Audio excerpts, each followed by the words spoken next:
రేవంత్ రెడ్డి తన school BJP అంటూ చేసిన వ్యాఖ్యలపై కౌంటర్ ఇచ్చారు BJP MP Laxman. Revanth Reddy school నుంచి డ్రాప్ అవుట్ అయిన స్టూడెంట్ అన్నారు. తమ స్కూల్లో దేశభక్తి జాతీయ భావం నేర్పిస్తుందన్నారు. కానీ రేవంత్ రెడ్డి నేర్చుకోలేదన్నారు బీజేపీ ఎంపీ.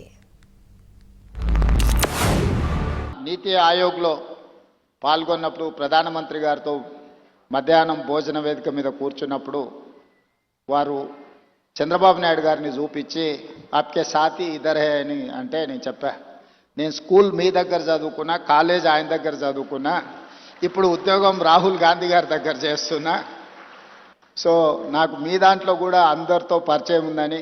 ఇప్పుడు సరే రాజకీయంగా భిన్న ప్రయాణం, కానీ వ్యక్తిగత సంబంధాలలో ఎప్పుడు లోపం కానీ ఎప్పుడు ఆ సంబంధాల విషయంలో దాచిపెట్టాలన్న ఆలోచన కానీ చేయలేదు. ఎందుకు అంటే వారందరితో నాకున్న ప్రత్యేకమైన అనుబంధం.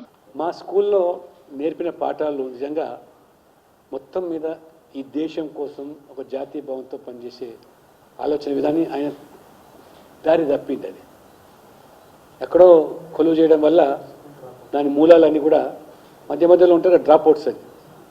ఆ డ్రాప్అవుట్స్ దాంట్లో ఈయన రేవంత్ రెడ్డి గారు పోయినారు. అదే పాఠశాల కళాశాల కొనసాగించినట్టే ఆయన కూడా ఒక స్థాయికి ఎదిగేవాడు పాపం. రేవంత్ రెడ్డి గారు ఈ 18 నెలల్లో కేవలం తన కుర్చీ కాపాడుకోవడానికి ఒకవైపు హైకమాండ్ పోరు, ఇక్కడ రాష్ట్రంలో వాళ్ళ కాంగ్రెస్ సీనియర్ల పోరు.